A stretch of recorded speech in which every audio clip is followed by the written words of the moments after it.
Nothing changes instantaneously. In a gradually heating bathtub, you'd be boiled to death before you knew it. Our Father, who art in heaven. Seriously? What the actual fuck? Gilead doesn't care about children. Gilead cares about power. Why does healing have to be the only goal? Why can't we be as furious as we feel? For whatever man sows, so shall he reap. Welcome to Above the Garage. Hi, friends. Welcome to our discussion of Season 6, Episode 6 of The Handmaid's Tale. Let's do our round of introductions and dive in. Hi, I'm Melissa. Hi, I'm Allie. Hi, I'm Megan. Hi, I'm Aubrey. Hi, I'm Kimberly. And I'm Kate. This episode is called Surprise and is written by Allie Monroe and directed by Natalia Leite. The cinematographer is Stuart Biddlecombe on this one. So the episode opens inside a closed trunk. After a brief overhead of Lawrence's car, Moira and June are freaking out about whether Lawrence can be trusted and what will happen if the letters from Jezebel's women get out. It is so fun, once they get out of said trunk, to watch June and Lawrence reunited. They're immediately back to their normal friendly fighting, and she's yelling at him. She has such a tude. Yeah, right? In this whole scene with him. It's out of control. Yeah, she's showing him absolutely no respect. I feel like Moira is so confused since June was talking about how she didn't know if she could trust him like 5 seconds ago. And then right out the gate, she's not an ounce of fear. Well, that was a stupid line anyway. I know it's confusing to me. Like, she wouldn't flip switches the way that she has been flipping her switch, you know, on people that she's got a history with and she knows really well. But anyway, I enjoy them back at it again. So it's funny, though. An obviously confused Moira is like timidly thanking him because he's yelling at June that she's not even grateful. And June's like, don't thank him. And it's very funny. Anyway, they go on with their personal grievances and defenses thereof. Lawrence didn't shoot her planes down. June, well, she did let Eleanor die, but she doesn't expect him to forgive her. And then Lawrence tries a different angle and tells June what they have in common now so they can bond a little. The commanders in Gilead want him dead. He actually seemed kind of sad when he said that part, but it immediately restores her faith in him so quickly that she's going to tell him Mayday plans to kill all the commanders and leave him as the senior commander in all the land. Literally insane behavior from June, but okay. Yeah. Unhinged, but that's okay. I'll accept it because I love them together, but it's very confusing how quickly she can lose complete faith in someone and then flip it. And shocking for Moira. Yeah. Yes. Moira is like, June, what are you doing? Because she hasn't seen them interact. Right. Yeah. She hasn't seen June manipulate him, and it's kind of her first time seeing that in real time. Yeah. That's true. She's like seeing a version of June that she's probably never witnessed exactly before. She's seeing Gilead June. Right. And she didn't set her up for that. She instead was acting like she didn't know this guy and didn't know how they were going to deal with him, you know? Yeah. It's confusing. And Lawrence did feel like hurt or something by them wanting to kill him. Like, I think he was shocked. Like, he's like, oh my gosh, I can't believe it. Like, he's really hurt about it. He's like pissed. Like, I didn't think he would be. I think he would expect it, but he seemed really caught off guard. And I was like, wow, really? Yeah. I mean, it's a little surprising coming from him, but I think he's kind of like let down because he's put so much into all of this. Right. And now he's realizing that like no one really cared about it except for him, you know? Yeah. Well, and everybody's lying to him. Everybody's lying to him. Yeah. They're like, oh, the great idea. But in the back, they're like, let's kill this mother, you know, like get him out of here. He didn't know that. I think he really believed that everything was good. Nobody likes this idea. Yeah, I'd like to think he's disappointed on behalf of New Bethlehem and like the idea rather than his loss of power, but maybe a bit of both. Yeah, probably a bit of an ego hit too, because nobody likes to hear people talking badly about you. I mean, they were saying kind of mean things. Yeah. Yeah. They were wankers. How dare they? I'll protect you, Lawrence. I was just going to say, I liked how this season they're really going with the fact that he's trying to reform Gilead because of Eleanor. Because I feel like we lost that a little bit. So I was happy with that. Yeah, they keep mentioning it. Yeah. And so it like kind of killed me that when he was saying that he just can't forgive himself for creating, basically trapping her inside of Gilead and what he did to her. And, you know, he understands that he fucked up majorly. And I think in the end, he's probably going to pay for that. But I think it's going to be pretty satisfying if he can do something that he feels good that Eleanor would be proud of, you know? Yeah, I think that's his like compass, you know, it's what's guiding him, hopefully. Yeah.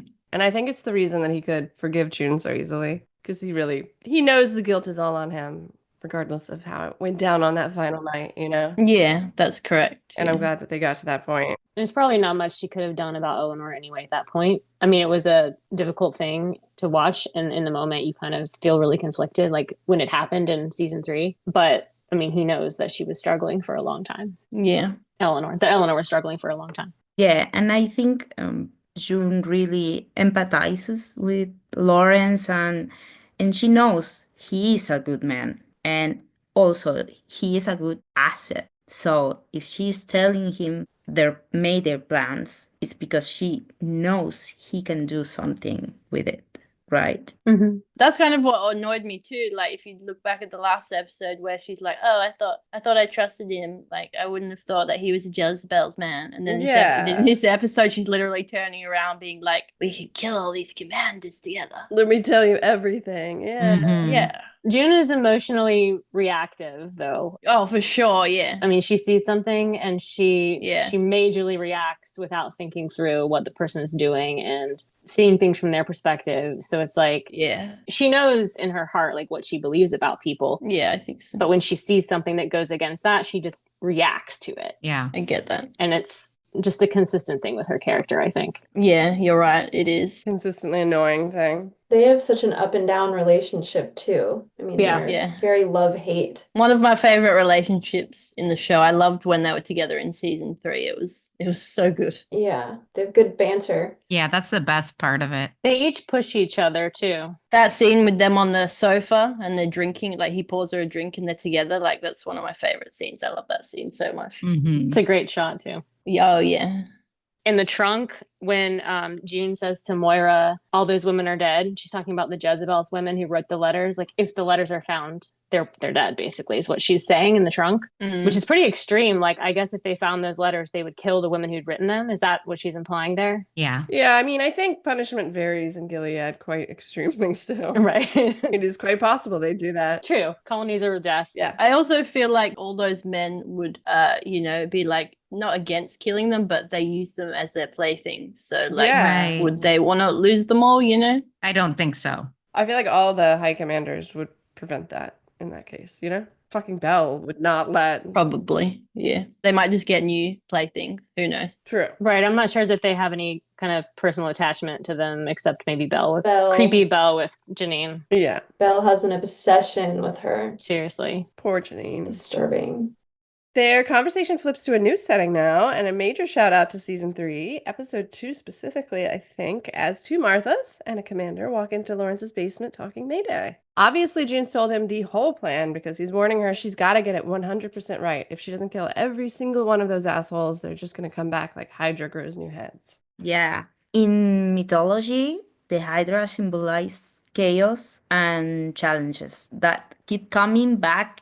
In modern English, Hydra can describe a difficult situation. So it fits with the description. Very well. Yeah, the commanders. That's a really good line too, though, because I feel like that says a lot about, I mean, it's very true that you can do all of this and Mayday can go in and do all these missions. And of course, that's what we want. And of course, we want to see that. We want to see people fighting, but there's always somebody to replace the one that they take down. Yeah, it's the history of the show. It's Guthrie and then Cushing and Winslow and Waterford, and they just keep popping back up. A new one pops up. Yeah. Everyone's disposable. Yeah. Replaceable. Yeah, and this kind of government, I don't know, there isn't a president. It's a few commanders that are on top.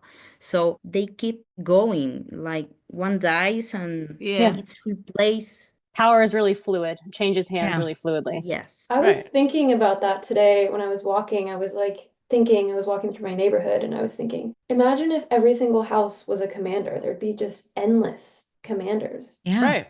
In the middle of that, the absolutely hilarious Ever Carradine comes down the stairs and discovers a whole new space to redecorate. She should probably notice that Lawrence is being far more agreeable than normal, immediately giving in to her plans to redecorate. Yeah. I'd like to see this basement in a few weeks. I hope we get to see it again in the show. Yeah. When she said, "Why do you have a basketball?" I don't know. I just burst out laughing. It was fucking funny. It was so funny. So random. It's so funny. Why do you have this basketball? I also hadn't realized that June didn't know about Naomi yet when I first watched the scene. Right. Yeah. It took me a minute to realize. Her face was fucking great. Watching her listen to the voice and being like putting it together was so perfect.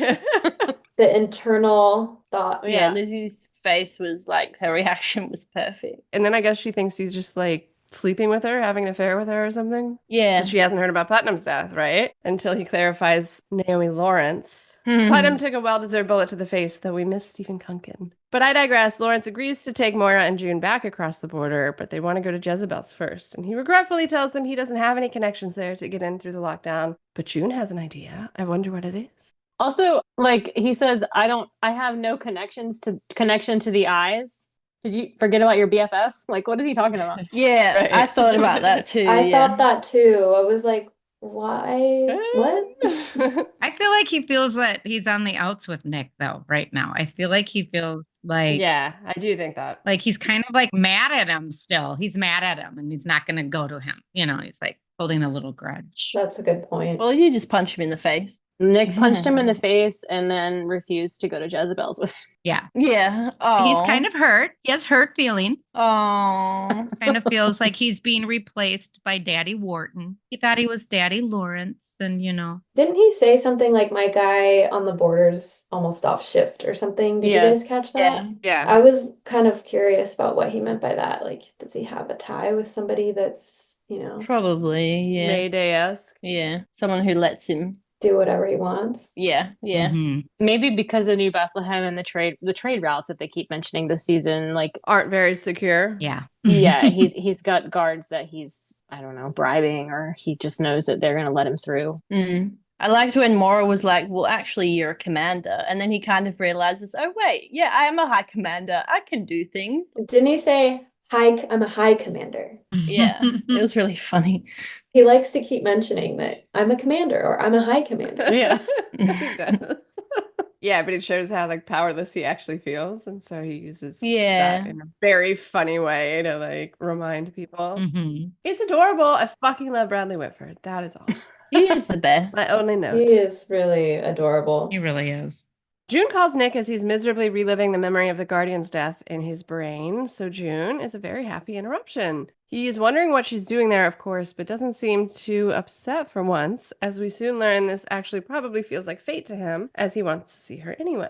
I thought he just needed to see her because of how broken he obviously is about having to kill the Guardian, but of course later we're going to learn it's much bigger than just that. He's going to finally ask her to run away with him, and I'm sure the Guardian is a big piece of that timing. Mhm. Yeah. He just clearly, I mean, we can talk about it more, I guess, when we get to that. But yeah, he just clearly had this plan in place at this point because that's why he wanted her to stay. Yeah, 100%. Yeah, like were you not surprised at how not alarmed he was that she was in Gilead? I was like, oh, that seems different than his typical. There was a sense of urgency for sure that already right off the bat. Mhm. He just, I need to see you. I need to see you, right? A sentence you don't really think you ever hear him say unless there's something like serious. Right. Clearly he had plans. I do really love that he just doesn't, I mean, it's just a Nick thing. It's an obvious Nick thing, but he doesn't like hesitate at all about like what she's doing. He asks her what she's doing, but then immediately helps her and doesn't try to like stop her or Right. say like, that's a bad idea. Don't do that. And he's just like, cool. I'll get the codes. I'll bring them to you. We're all good.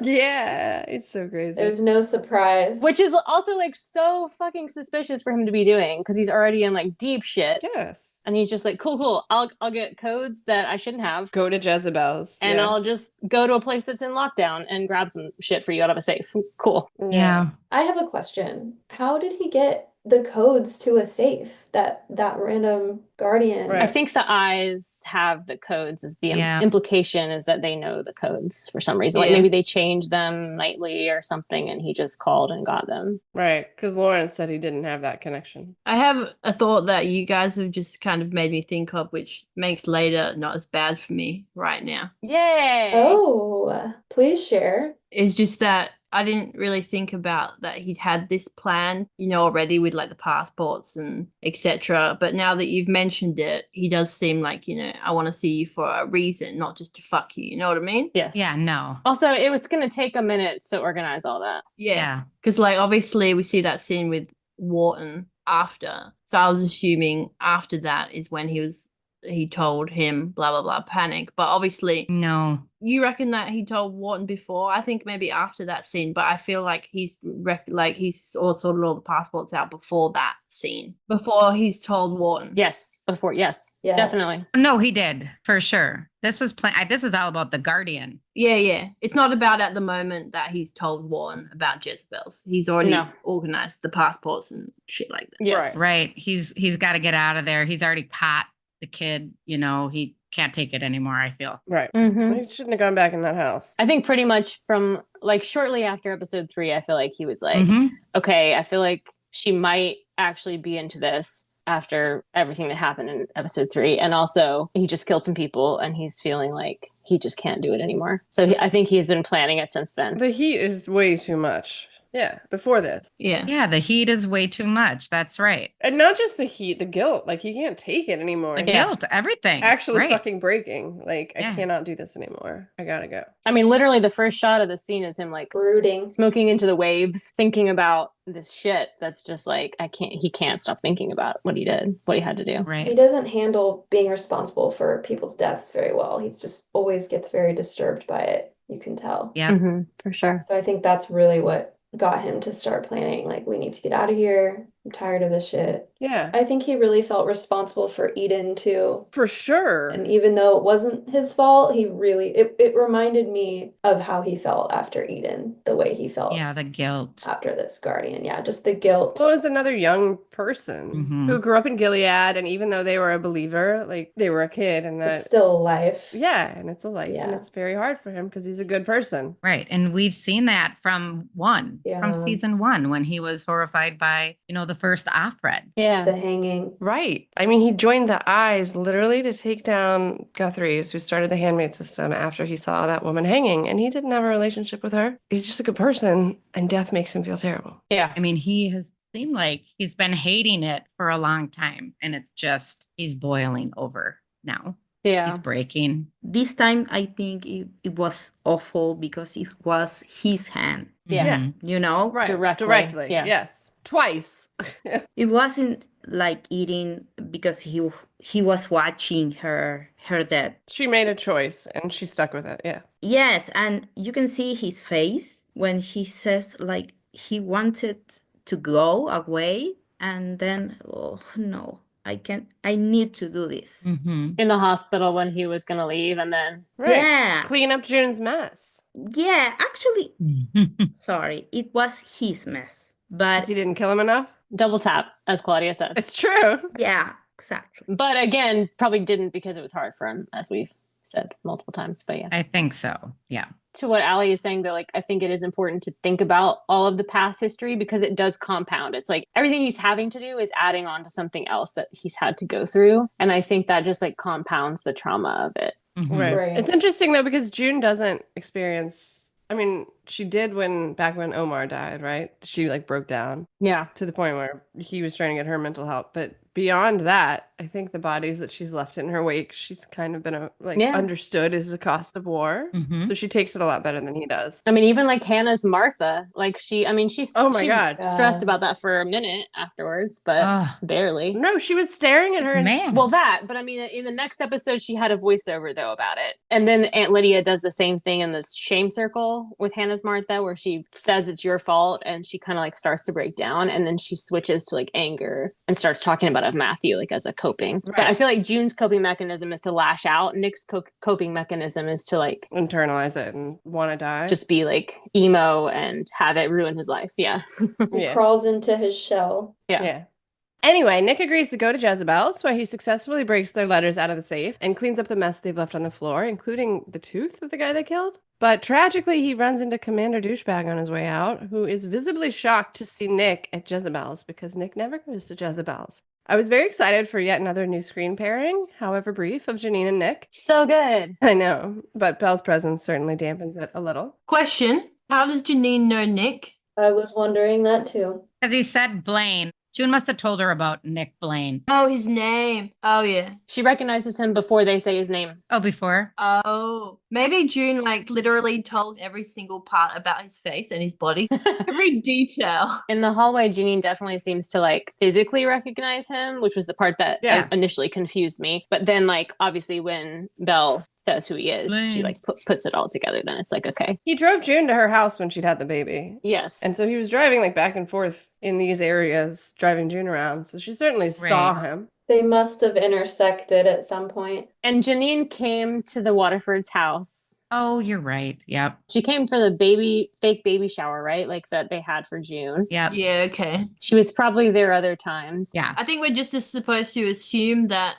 they've probably met in the past. Mm-hmm. He was there on the bridge when she was with the baby. Yeah. Trying to go over the bridge. Wasn't he on the bridge too? But like she'd remember that in that state. I doubt it. True. Well, she was also on the next bridge in 403. Like there are a million times she could have seen Nick. Right. Yeah. Everybody was sitting there watching them make out in 403.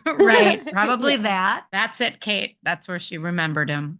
She had to have known like the detail of the relationship to kind of realize what he was there for. Like you could tell immediately she knew what he was actually there for and she covered him. Yeah. Right. And so obviously June has said something to her about their relationship. Like she knows. Yeah. Yeah. She knows enough about it. That's one of my favorite things about this episode is that it shows you that there are a lot of conversations being had that we don't see, obviously. Yeah. Right. Off screen. Like everybody says they never see Nick and June like really talk. Well, here you go. They've been talking. You just haven't seen it because there's only so much screen time. So I assume Janine and June had conversations as well on the run or wherever. On the run, yeah, in Chicago. Yeah. Right. They spent a lot of time together in season 4, yeah. Yeah, a lot of time. That they could have talked about it. And she probably knows that that's Nicole's dad, too. Right. Yeah. I'm sure they had conversations when they were in Chicago, when they were kind of free for a minute, but not really free. Mm-hmm. Or on the farm. Yep. Or on the farm. They had ample time to talk. So I'm sure that was a discussion we didn't see. And I think that's implication here. Yeah. Love to imagine it. I just love the coded way she talked to him. Yes. How she was like, oh, April and May, like trying I to loved that. ask where June is. Like, and he got it. He went right for it and let her know, like, she's out. It took me a minute to get it. Oh, really? I was like, oh, the months. Cute.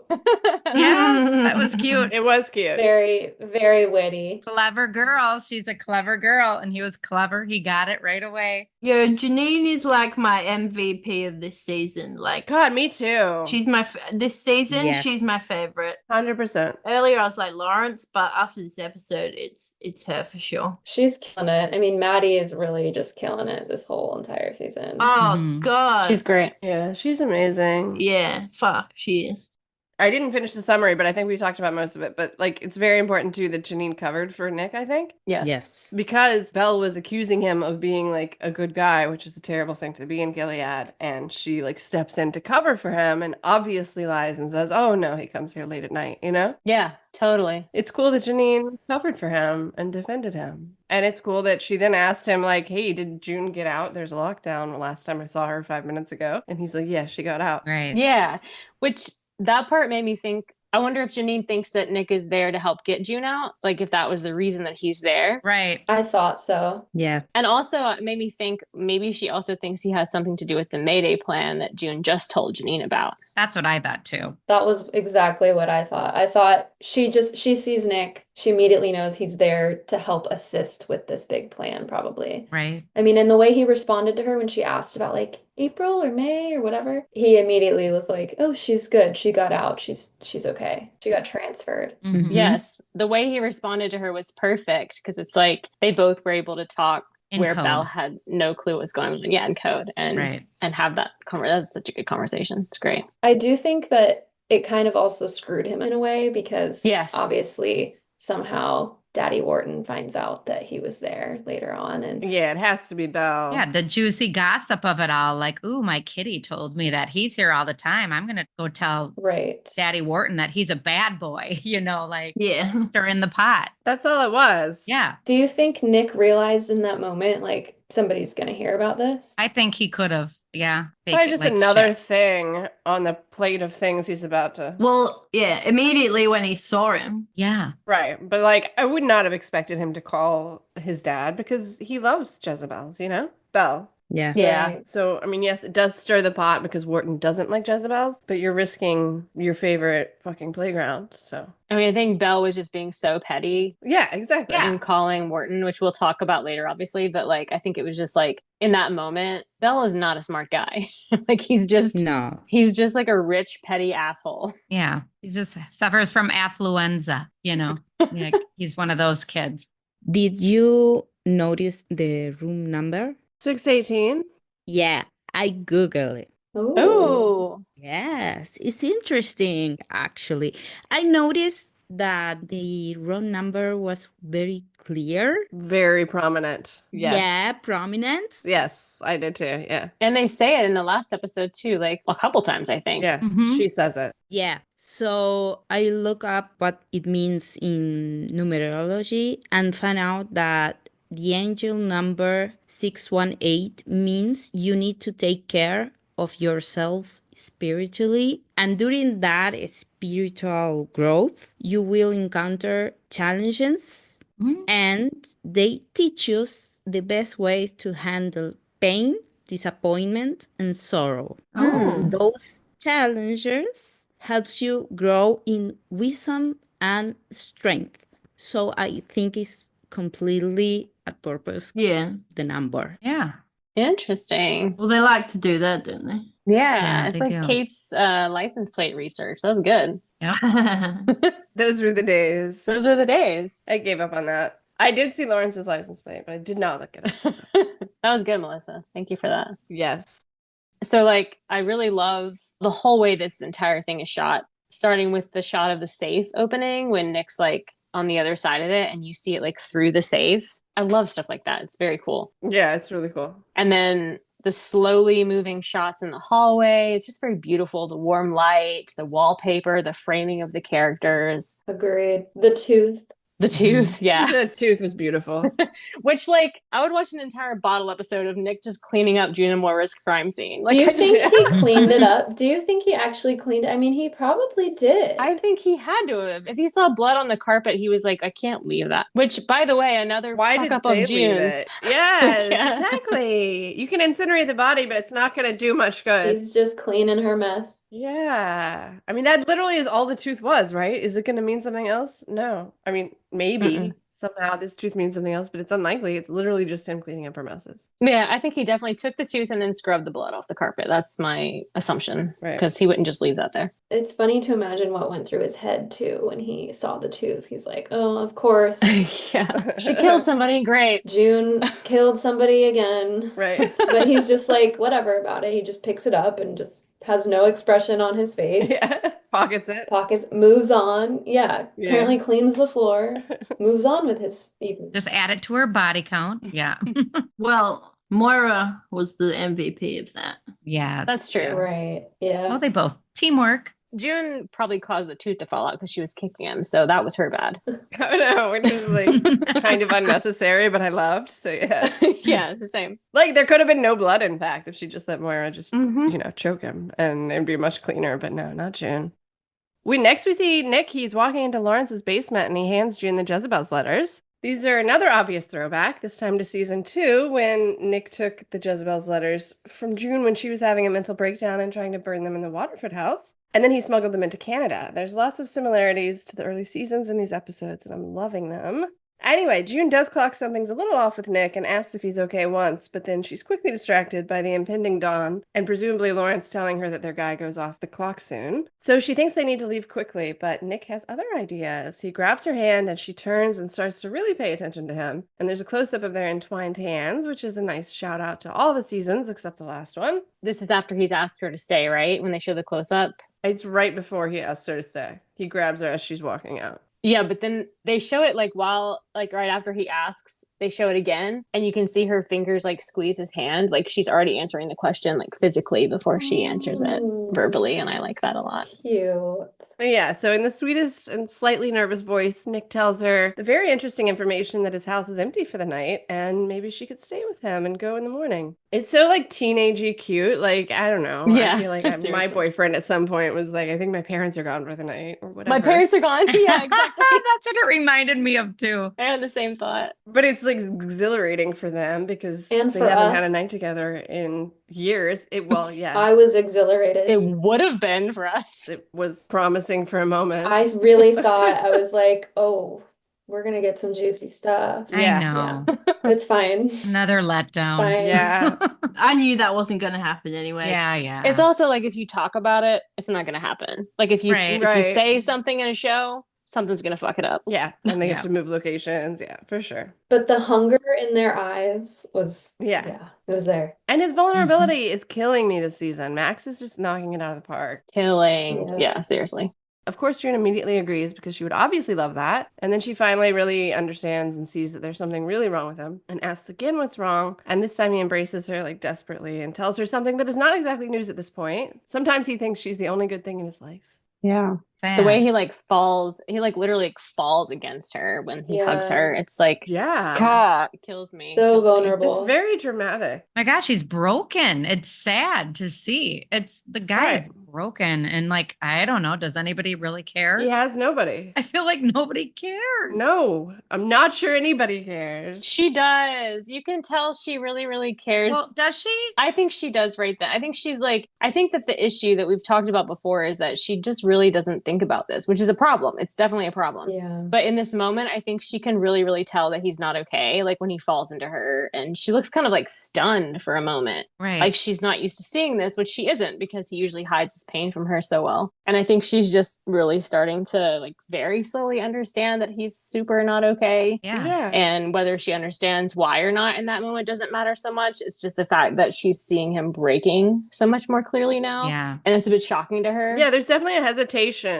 There's a hesitation before she like holds him tighter, I think. Yeah, because she's just like, what is happening? Like, I think she's shocked about it. Like while she's taking it in, yeah. Because he's never acted like that. Well, it's new to her. He's always so, stoic and stoic. Yeah, and he has more emotion now. I mean, he's tried to withhold that from her, I think.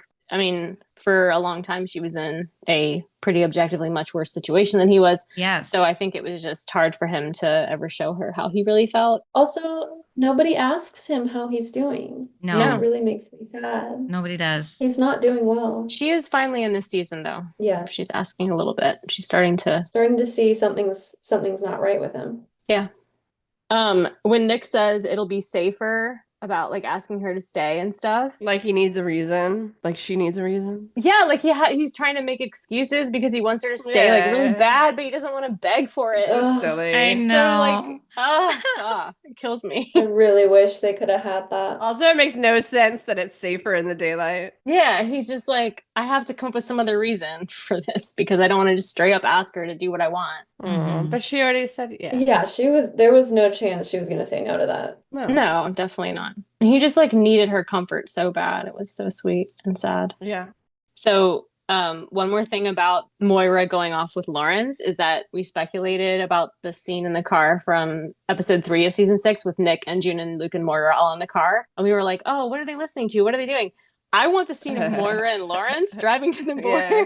What music is playing? What awkward conversation are they having? Everything about it. I've got to think they're listening to like Biggie, Tupac, fucking Dr. Dre. Oh, totally. They're going for it in that car, eh? They're absolutely banging. Oh, I would kill for that scene, for real. Amazing. They're having a good time. Like, they should just go film that scene for bonus content. Incredible. Or a whole spinoff. Just to see, like, Lawrence bopping his head against to music would have just been, like, amazing. His hair just, like... Yeah, waving, like... We could have gotten a callback to the episode where he's taking Emily and they're singing, what is it? Like, exactly. Walking on Broken Glass. Walking on Broken Glass. Yeah. The music choices for him are always good. Mm-hmm. I feel like also that Lawrence would be choosing the music and then Moira would be like, absolutely not. And she like turns on her own. Yeah. No chance. I Yeah. like that scene. And then we get treated to something really fucking fantastic and unexpected, a flashback to their days above the garage. They actually rebuilt his entire apartment in the studio. That's so cool of them. It's crazy. I know. And we get a flashback of 105, the first time June decided to come to Nick. And then we get a scene of them actually talking as the light is coming in the morning. So she really should get back to the Waterfords. But they both want her to stay, so she stays. And they fantasize about going to Paris together. He tells her how much he wishes he could take her to Paris while they snuggle. And while she's imagining the museums, he tells her he's more of a foodie, which I did not see coming. They pick out a restaurant for a first date in Boston, Carmelo's for Italian, and then carry on with first date questions. And when he's telling her she'd never have noticed him in the real world, he'd never had a good life, and he didn't go to college, so he'd probably just be her Uber driver, she stops him and tells him she absolutely would notice him because he'd still be good and kind and brave. And it's a lovely moment. Yeah, the you'd be you part is like the cherry on top to me, because it's like That's important. Yeah. you would still be who you are, and I would notice that. Good and kind and brave. And that's good, kind of brave. Yeah. She's so confident when she says it too. It's not like she hesitates on it. Not at all. It's very like definitive. Like, I know you, I know this about you. Believe me. This is just a fact. And he like cannot accept the compliment, but she tries.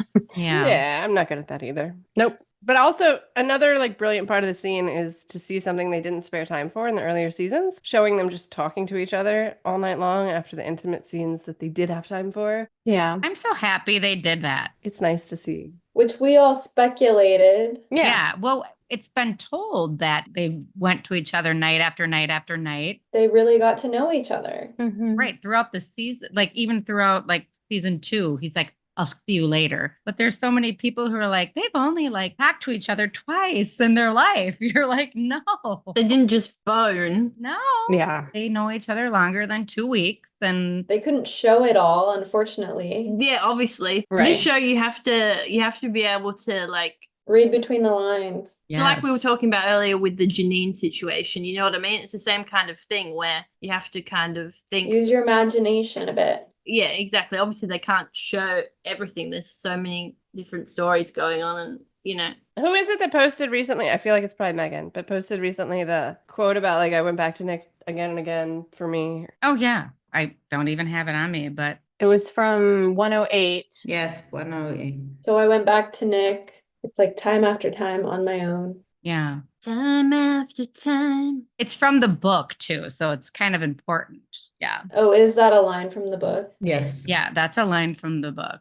Yeah, so here's the phrasing from episode 8 of season 1. So I've gone back to Nick time after time. Time after time. On my own. On my own. Like a Bible verse. Yeah. Amen. I want to know him, memorize him, so I can live on the image later. And then I'm not sure if this part is directly in the book, but she goes on to say, I could say these are acts of rebellion, a fuck you to the patriarchy, but those are excuses. I'm here because it feels good and because I don't want to be alone. Mm-hmm. And I have the exact quote from the book here too. It's divided into 2 parts. The first part, I went back to Nick time after time on my own without Serena knowing. It wasn't called for. There was no excuse. I did not do it for him, but for myself entirely. I didn't even think of it as giving myself to him, because what did I have to give? I did not feel munificent, but thankful each time he would let me in. He didn't have to. Then a few paragraphs later, she says, I want to see what can be seen of him, take him in, memorize him, save him up so I can live on the image later. And she definitely did that, you guys. Like, she went to him night after night and she memorized everything about him. His smell, everything. She inhales him like when they say goodbye. Yeah, that's why she does that when she hugs him. Right. I feel like she's got a like a mason jar somewhere with just the air of his smell. Yeah, you know? I do too. You know how you like see on eBay, like people put like farts in like a mason jar and then they try and sell it on eBay. Well, gee, a cologne of his, but no, I don't. No, that's what I meant. That is not. I didn't mean his actual, but that would be interesting. That would be an interesting little twist that she's into that, but you know. How would she get she acquired? She's just like in his room. She's literally just got the mason jar and is like scooping. Yeah. Like exactly. under his pits. Oh yeah, under the pit. She's wafting it in there. So we're all Nick and June fans here, obviously. But I don't think I've felt what's the word? I haven't felt like I did with them, in a while. Probably since season 4. You know what I mean? Right. Season 5 Yeah. kind of killed Nick and June for a lot of the group. Yeah. Even in episode 3, I will say, I know everyone loved it. I loved it too. But I didn't feel like how I used to feel about them. But I'm really grateful that this whole sequence made me feel like I really love them again. Yeah. It reminded you. Right. Remember how you used to feel. Yeah. It puts you mentally and physically back in the space we were in Yeah. when we Yeah. fell in love with them. Exactly. Mhm. I And totally agree. and just like when they had that hand shot and like they hugged and like it was back to then, you know what I mean? Like when Yeah. when you really fell in love with them as like as a relationship. So I was really Yes. grateful Yeah. because I've just been feeling like about them. Well, last season they specifically purposefully made it like as humanly possible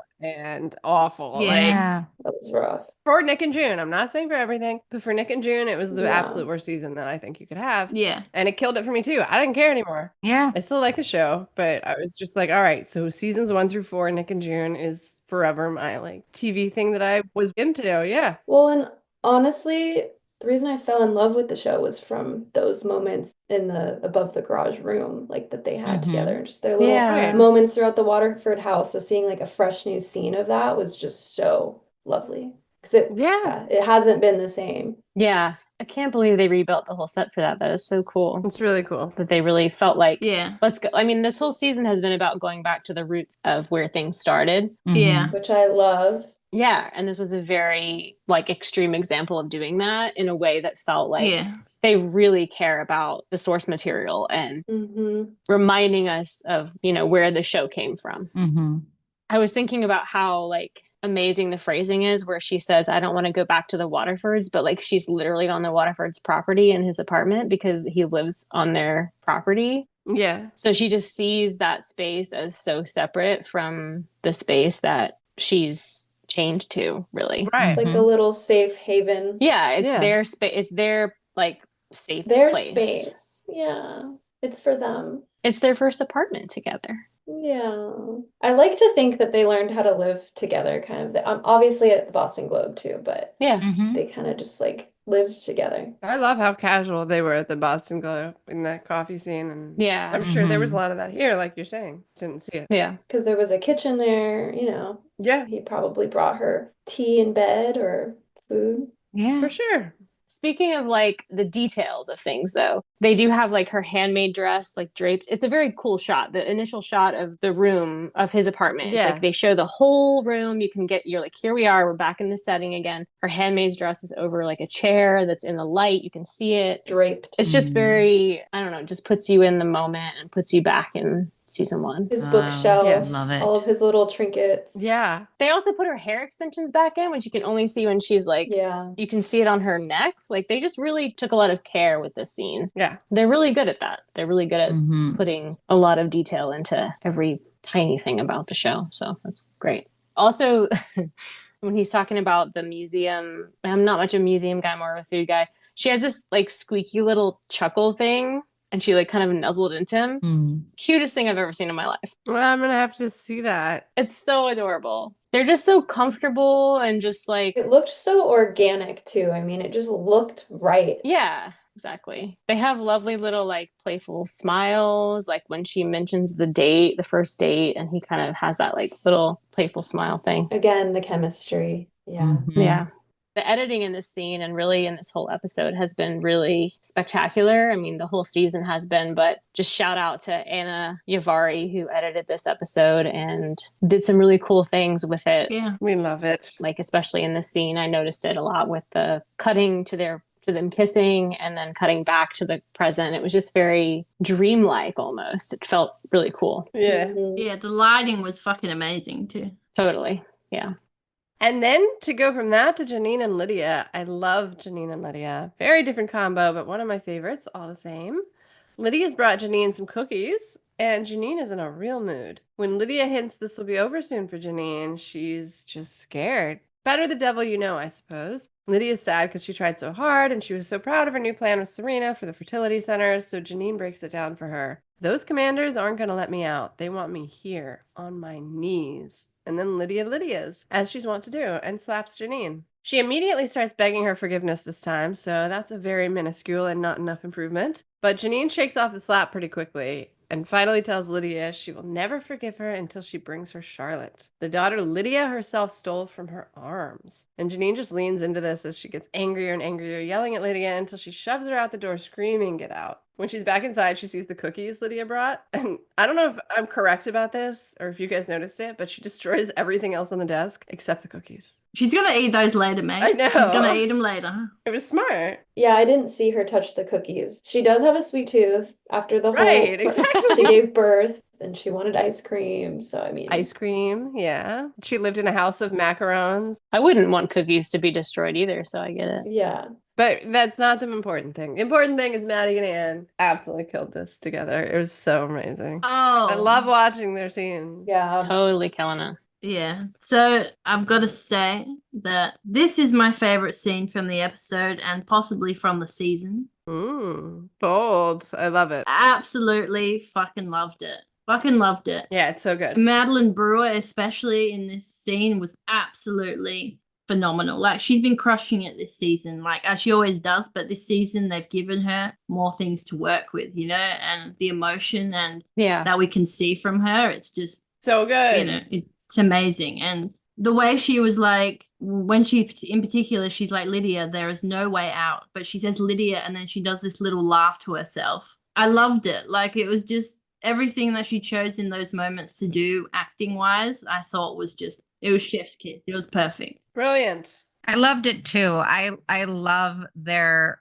kind of twisted mother-daughter relationship. And it was just like, I mean, obviously it's not, she's not mother of the year at all, but she does love her. I mean, I think if anything happened to her, she would be lost. Like, and I do think like when she was like, you know, get me Charlotte, I think she would. I think she would do anything to get her Charlotte and get her out of there. I know. I'm very interested to see where that goes.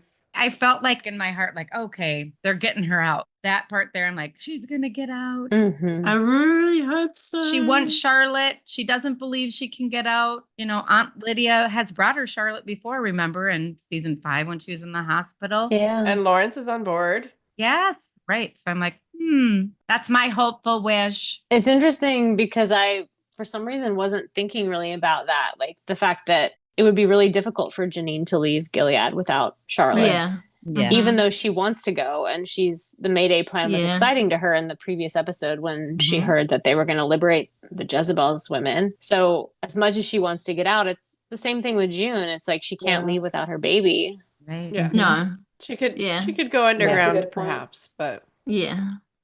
I loved when Aunt Lydia was just like, do you know how many risks I've taken for you? And I was like, biatch. Like, seriously, you took my eye. Like, don't even go there. You have the audacity to say that to me, woman. Like, really?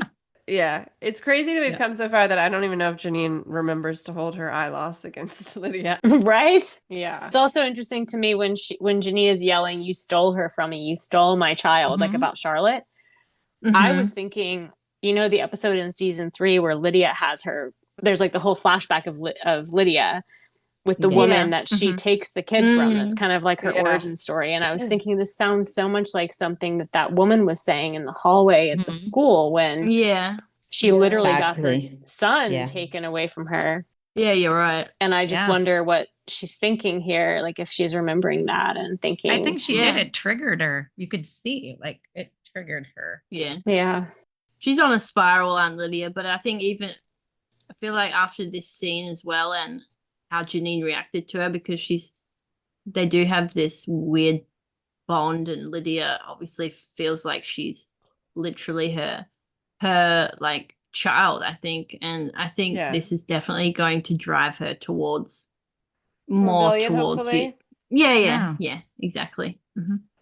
I hope so. I hope so. There's so many moments throughout the season where she's been again reminded of how like fucked up all of this is in ways that she was either aggressively ignoring intentionally or was so brainwashed that she just wasn't able to process it. And sometimes naive. Yeah, definitely. Yeah, for sure. 100% naive. Yeah. And I think Yes. Janine being pushed to the point where now she's seeing her, as she says, special girl affected by all of this directly. It's Yeah. like really hitting her. And she's Yeah. seeing a new version of Janine that she's never seen before. It's kind of like Yeah. Janine pre-Gilead when she kind of lashes out and before she got her eye taken out. And then it's Yeah. like a combination of everything she's been through. So it's just like this tougher, she's like Yeah. more of herself, but with this like more of a badass, Yeah. tougher energy. Yeah, that is very interesting because she kind of went through her phase of, rainbows and unicorns Yeah. as a coping mechanism. And now She's being real innocent. Yeah. there's a lot of growth with her character. She's back. Yay. That's a great point. Yeah. When Nick and June pull up to Nick's house, he sees his father-in-law in the window. Super sad their sleepover is off. He tells her where Serena lives, knowing Serena will take care of June. I don't know when he learned that, but it does seem to be true, so at least she has that option. Well, and at least Nick and June both have the same trauma bond with Serena, it seems. Yeah. They can bond over their trauma bond. I mean, they both seem to have a complicated relationship to Serena, so. Yeah. And Nick doesn't seem to have any hard feelings, which is weird, but whatever. Anyway. That's weird, but whatever, yeah. Neither does June, which is weird. She at least, is forced to struggle over it because of the script, but I don't think that actually Lizzie does. Because of That's the the weird script. part. Yep. Anyway. Inside Nick's house, it's very dark, never a good sign for TV. And Wharton's got his fingers steepled, an even worse sign, as Nick sits down. He also power moves sitting at Nick's desk, like sitting behind his desk. I know. I was love like, that. who Excuse does he me, think sir. he is? But Nick sits down. Wharton appears to be furious that Nick was at Jezebel's and is not accepting his weak excuses. Here's a question I have, though. Didn't Wharton accept his relationship with June as, a boyish tryst or something in the first That episode? one. I was wondering the this as question. well. Yes. I think we probably Why all is he, have this question.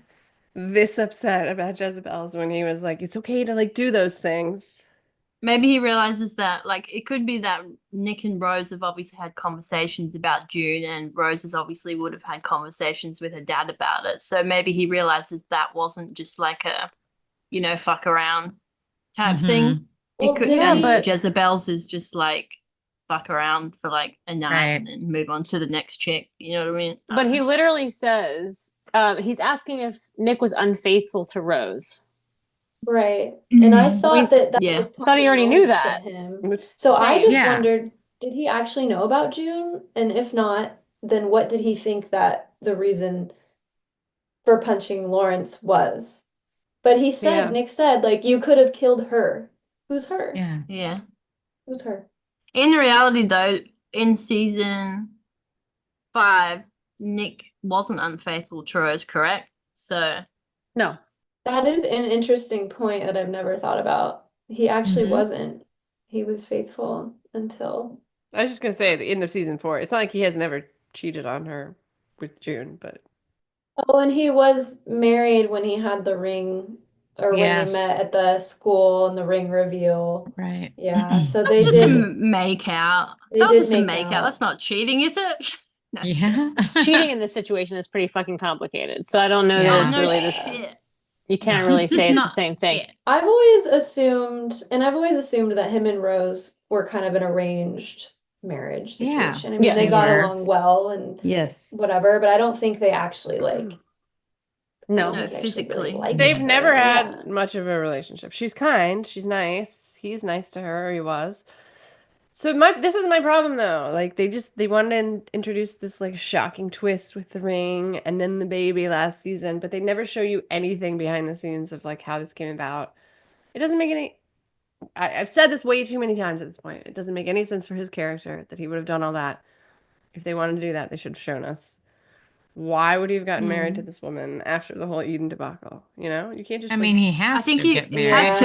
the Yeah, he commander. had to. Yeah, but- Yeah, but he can Right. leave Yeah. because Tuello said he can just walk right out of Gilead anytime he wants. That's true. And that's such bullshit. That is true. though. Yeah. We know If that they he hadn't can't. said that, I think that the Tuello line is actually the bullshit line, though. But yes, Right. I agree. I agree with what you're saying in principle. Yes, definitely. but Yeah. so then don't say the Tuello line. I was mad at him for a long time for that. So Right. Yeah. No, I think it makes a lot more sense in the Gilead that we actually all believed it was for No, seasons that you yeah. couldn't escape, and then you would have to get married, and I would get that. But then you literally introduce a character that season that he's gotten her pregnant to say, why didn't you just walk over this bridge? You could have walked over any day, any given day, you know? And Yeah. it's like, all Well- right, well, now you have made him a very bad guy because you've written this strange loophole to Gilead that doesn't make a lot of sense to me. It could also just be I- Tuella being a fucker, which we've discovered in this season. Yeah. Hey, don't talk about my man like that. How many men can you have? You can only claim one man at a time. Which one is it At the Maybe it moment, was- at the moment? Just all the men in the show. I think we have to. I still Bradley. have to pick Lawrence. I think. Okay, No. then I can talk shit about the other. I don't even want to talk shit about Lawrence. So it's a consistent. It's good consistency. He is. Silver She's a fox. Proud of faithful. her. Yeah. She's a faithful So, girl. She he stays looks- with Lawrence. He looks Do you like see? a bird. I think from the way Wharton was, he spoke about the Jezebels in general. I get the impression that like he believes himself moral superior to Yeah, you're right. to many other people in Gilead, Yeah. and that is sometimes worse because Hmm. these kind of people expect their families and their loved ones to be like perfect and blameless. So Right. I think that that's the way I felt this scene, like you cheated on Rose. I got the feeling that it was because he was in Jezebel's. Yeah. Not Jezebel's is because worse he- to him and his yeah. brain than having Yeah. whatever thing. And it's Mhm. kind of in his mind probably like a dirtier way to cheat on her as well. Yeah. For Like, 'cause sure. it's Exactly. technically a he's Like- called it a brothel. So were you at the Yeah. brothel? Mhm. Right. Like he's an elitist, like a superior. Those girls are like low class. They're like low to him. They're used. They're dirty right. girls. Yeah. They're dirty girls. He doesn't want still- Dirty. that. It was confusing though, because I was like, did he actually know about June? Because that's way worse in my opinion. than Right, emotional. being in love and like, yeah, for sure. I reckon he probably did. I feel like Rose would have told him. However, at that point, Wharton goes on with the thing that I think absolutely should have put Nick on the wall, knowing he was missing that whole day of the international tour and the Guardians being shot, and then Yeah. was the last to visit the Guardian as he died after he talked to his mom. Yeah. I mean, yeah, Mhm. Nick should be in massive trouble for that, but I don't think seeing Jezebel's would have been the breaking point. I think that Wharton is able to use that right now though, because he like that's his chip to play. Because if he Yeah. Right. says that and threatens him with that, then Nick's gonna fold, which obviously we know what happens. But like, Right. I don't think that he would actually have reported him unless he didn't confess what he confesses. So it was just Yeah. it's think like the we've whole said thing before is- about all of the commanders just having dirt on each other and being able to Right. use it when they need to use it. Yes. Yeah. Well, and Wharton also obviously like scares Nick. You see Nick flinching when Wharton like Oh yeah. when he Scared pounds him on the desk. shitless. Grabbing his chair, like fucking terrified. He's Yeah. really scared. I don't know if that's from his dad before people have suggested. That Yeah. scene, Josh Charles was incredible. That was Yeah, he's terrifying. so good. Yeah. Like was. the explosiveness. Oh my god, Mhm. it's terrifying. And the Well, way in he my was notes, like, in my notes, I put Wharton is kind of scary here, like an ominous, What? evil bad guy. That's what I put down Yeah. there. Like he was Yeah. giving me vibes like People that do that like swing from calm to like yelling is the most freaking terrifying thing so to me. scary. Yeah. Yes. Several episodes we- of Calm and Collected, even when he's angry, Yeah. and then suddenly it escalates, and you're like, Mhm. Jesus. We knew Or it he was threatened coming. Nick with the wall. I mean, I really think Nick is in deep shit here because he's Yeah. like He is. he knows he's putting it all together, right? I don't think he knows like the nitty gritty, Yeah. but he's putting it together yeah. that Mhm. the Guardians were killed and there's something to do with Nick. And Yeah. so once he starts Sure. digging, it's gonna lead to June. So then Nick is like probably like he thinks he's just fucked on the Guardian issue right now. Well, and June is outside, so he's also Right, way yeah. more stressed about Yeah. June getting out of New Well, that's Bethlehem, what I like mean. safe. Well, and Yeah, if Nick dies, June is more likely to die. So Yes. like Right. how he said to Twello, like I'm no use to you if I'm dead.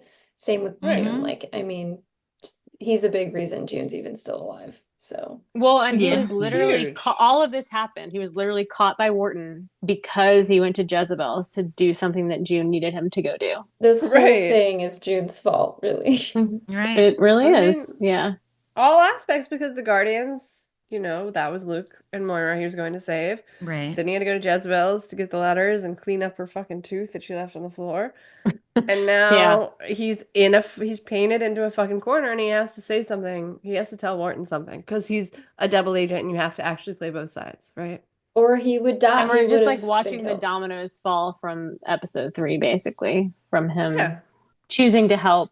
And now He just got we're here. caught in 2 horrible situations. I Yeah. mean, like, It's a really he's like, what difficult were you position. doing there at Jezebel's? And what about these 2 guardians? And like, I mean, Yeah. I Where can't were even you? imagine. And then he threatened Yeah. with the wall. I mean, you're fucked, buddy. Well, and the biggest Yeah. thing is it leads to June. If he finds out what happened with the Guardians, it leads to June. Right. And Luke and Moira, if they can identify, which I guess they can't really, but yeah, Mayday For in Nick, general. it's Yeah. June. June. His whole Yeah. goal is Yeah, yeah. protecting June. And like, he's like, fuck, I'm already fucked because of the Guardian. And now it's like, shit. I think this is the very first scene Kimberly and I ever saw filmed. Yes, we did. Oh. I was And wondering. he actually, Josh Charles like broke his watch when he pounded his hand on the. He was like, What? props. Yeah, they had to yell for props. It was really funny. Props. Oh, wow. Whoa. I remember you guys That's saying you saw crazy. him yell, and I was wondering if That's the was- thing. When we asked in his interview, we were like, "So you seem like he seems angry, like your character, or whatever." And he was like, "No, I don't think so." And now I get that, having seen all the previous scenes, but having only seen Yeah, this yeah. scene, Yeah. I I was was like, like, what the fuck, buddy? you're angry. Yeah, you have anger issues. Nick. But it's also very funny because leading all up to this, like wherever we are in this fucking world at this moment, I knew something bad was coming, and I was like, "What could it be?" But we actually watched the fucking scene get filmed. That was the bad Yeah, scene. yeah, yeah. I was like, And I oh never wait, like this put is that the one. together. Yeah. But he's just so out Yeah. of context that you couldn't really figure out Well, why he was doesn't yelling. answer the question. I thought Right, like right. the heat was rising on him, which it was, but I didn't realize Right. that like Yeah. what he does. Which of then, course it was, but we knew that it had to at some point, yeah. Right. I love the choice that Josh made to like peek his hands like that, and then like throughout the scene he was like tapping them like an Yeah. evil like super That's villain. so evil. Super villain. Yeah, it was very funny. It was Very great. villainy. That's very good. Do we think Wharton has been following him? Or like, I mean, it seems like he knows so much. Belle. It has to be Belle, right? Like, Yeah. But even the Guardians, like, he's putting it all together. I don't think he followed him there. Yeah, but the thing in the hospital was suspicious AF. Yes, Like, that I think that was. he probably just heard about it because those people, the Guardians that Nick killed didn't check in when they were supposed to. And Right. so that like trickled down, they heard about it. Yeah. But then the hospital thing was obviously like incredibly suspicious. So I think it was just that. And then the combination of that plus we assume Belle called, like when Wharton says, I got a call at the airport about you. Mhm. That had to have been Belle because he was the only one Right. who we saw seeing Nick at Jezebel's, right? So like Yeah. Belle called Wharton being a petty dick and was just like, hey, I saw your like son-in-law, trying to stir up shit. And Right. then not thinking about how that would impact him with Jezebel's, right? Well, Yeah. and we And- see later that when he has his whole conversation with Serena during the big, we see this later, but he says like I had my doubts about him. Wharton. Yeah, Yeah. Wharton. So clearly he moved in there to kind of keep an eye on him. Keep an eye on him. Yeah. He did. for He sure. probably did have people checking up on him. But why does he know so much? This isn't his like district, right? Like he's from DC. So No, go why away. are people coming to him with all this? He's Like- He's high yeah. commander and he's Yeah. just there to I mean, this is not his jurisdiction, really, is it? I mean, Yeah. But I I'm- think Wharton definitely assigned people Yeah, to like, look there's- for Nick, Mhm. to watch Nick. eyes on Nick. Yeah, which is actually Definitely. interesting because when Wharton says, like, Nick is saying, oh, it's like trying to make excuses, it's confidential, like I'm working on a case or like an investigation that I can't share with you. And Wharton says, son, you know that nothing is confidential to me. And I'm thinking, well, Nick is an eye, but does Wharton know that Nick is an eye? And if he does he have his own eyes working for him? I think he must he is, know like, the because king he's like eye. the head of the eyes, Yeah. right? That's what I've gathered. So I think the commanders know that. I really love the music in the scene too, because there's this like heartbeat sound happening when Wharton is starting to I get loved it. really intense, and it's like you can feel Nick's like pulse increasing through the music. So good. So good. Like you can feel his heart just like beating out of his chest during this whole interrogation. It made my heart, Same. my heart was beating. It really, raised the bar for my heart a little bit there. Yeah. I love when they've done that like heartbeat thing several times It's been in different a theme. songs. It's really good. Or different pieces of music. And they've had it in different I've been raving about the score, but like they had it like at the end of season 3 with at the very end during the credits. There was still a heartbeat in that, but it was more, it wasn't as scary. They've just had this heartbeat theme throughout the music, which is really cool in different ways. And it's very cool. like And you it's said. so like subtle and kind of adds to the acting because it adds to what the character is feeling. It's very like creative way to show that. Specifically, it seems to happen after Nick scenes the heartbeat music. Yeah, either from June's perspective or his. Yeah, that's true. Interesting. We should deep dive that. What does that mean? Do like a little music deep dive. Yeah, I mean, I assume based on the fact that we've had several mentions of Nick's past in this season, which is very weird because we haven't had anything since season 1 about his family or anything about like his parents, his childhood. And I really get the vibe from, was it episode 2 where him and Wharton are having the conversation by the fire and Wharton says, your dad was a difficult man. And Nick is like, that's one way of putting it. Kind of like chuckles about it. I'm thinking, yeah, his dad probably like beat him, right? Like that's the vibe I'm getting. For sure. Yeah, that's why he flinches when, Wharton yells. He had trauma before Gilead. Yeah, definitely trauma. Well, For sure. Yeah. But with what they're telling us, we still know so little. We do, yeah. But it's nice to kind of have a little bit more into season because I feel like tidbits. They're fleshing out some details of his character that make it make more sense. Cathartic for us too. Yeah. Who like him. Yeah. And then also when Wharton says, your son will be left without a father, is that what you want? I feel like that's been a thing throughout this season and also last season where you're getting June saying that and then you're getting Wharton saying that about like, be a good father, be a good example.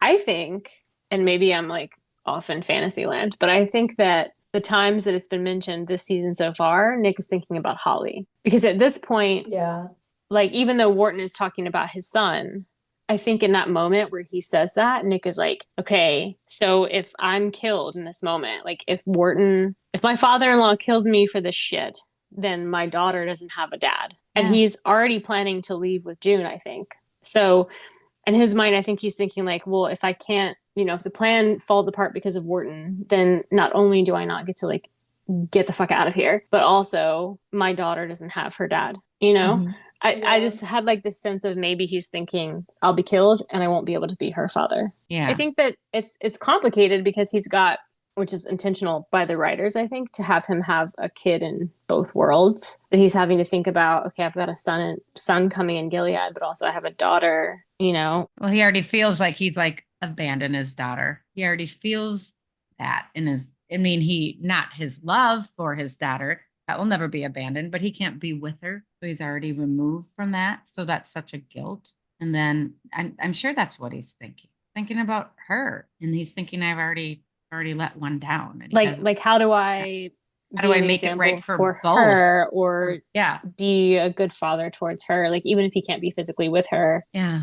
So yeah, I think it's interesting because we know that, and obviously Wharton doesn't, or we assume Wharton doesn't know that he's Nicole / Holly's father. He has a child, so it's kind of complicated.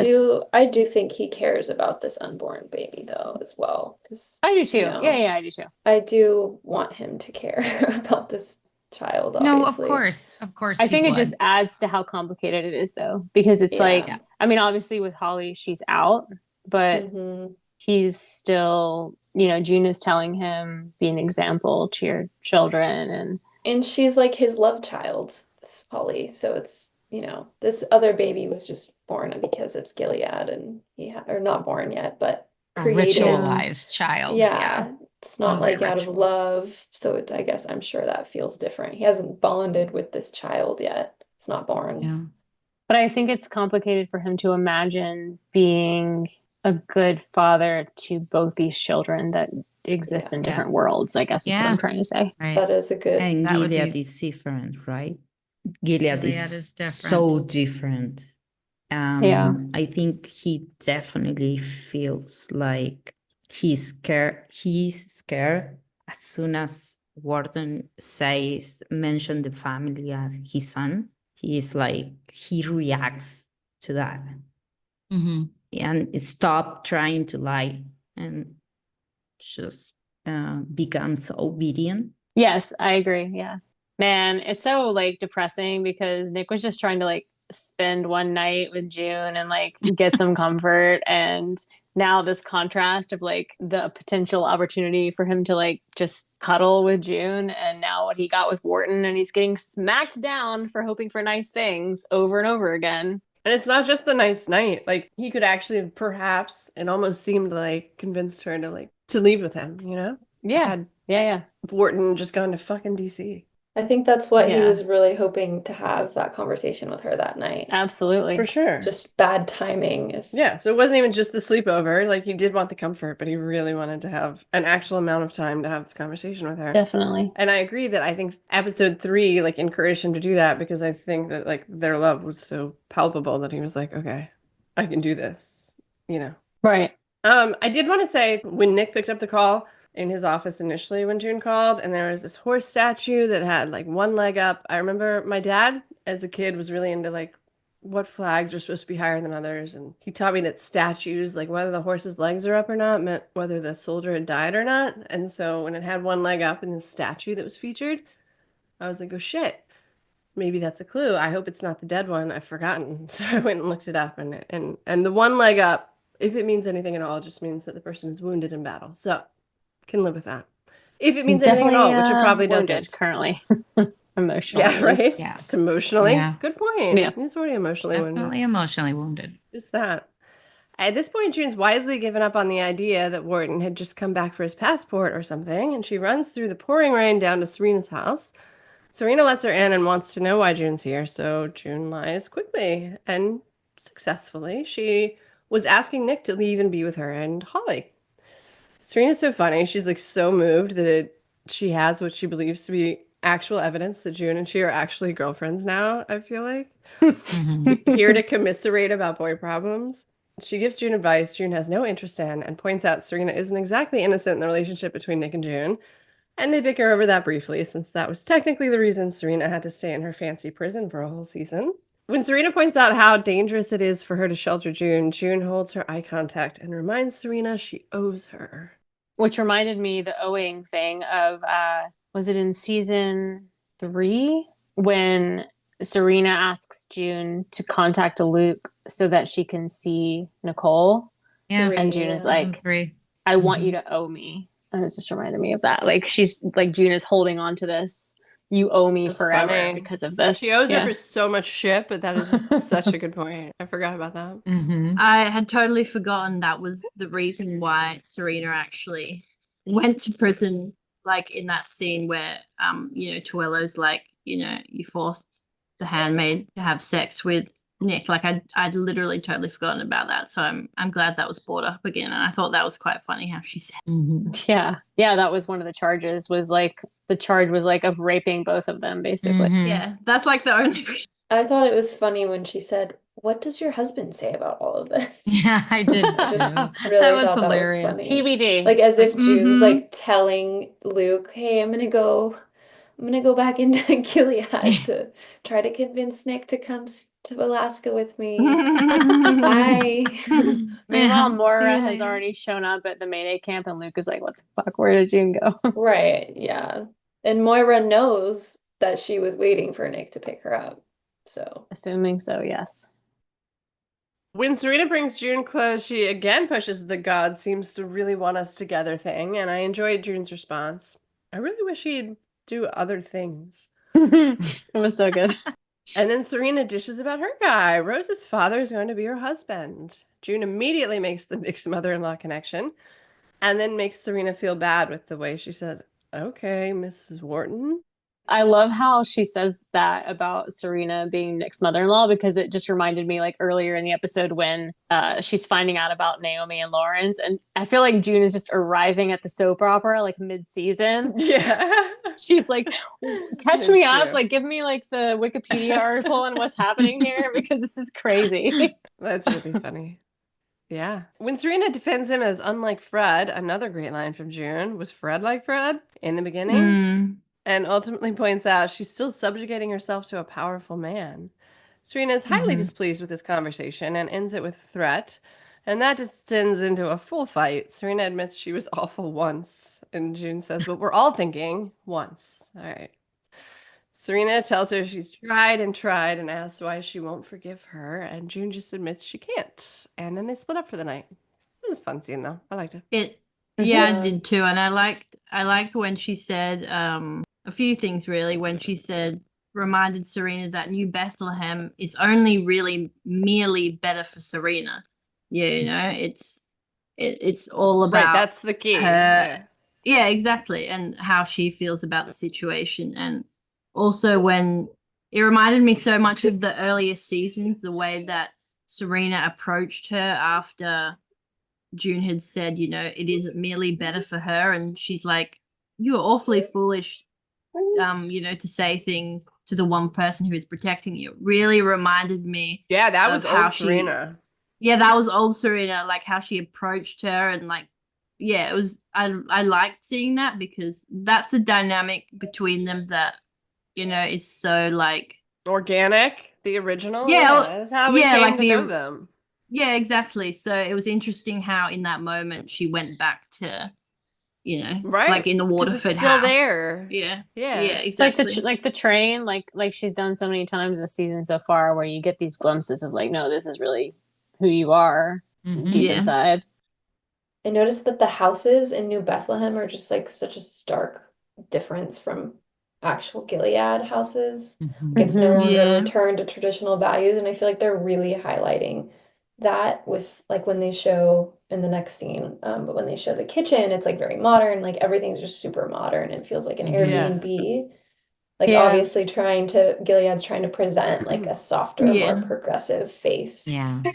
to the world, which I thought it was We have I was not like, talked actually that much about the setting. The neutral colors versus the kind of darkness of the homes in Gilead, like even the Waterford house we talked about on old episodes, that was so dark and just, Right. you know, this dark green paint and. well, you feel like you're it's back in closed time. Yeah.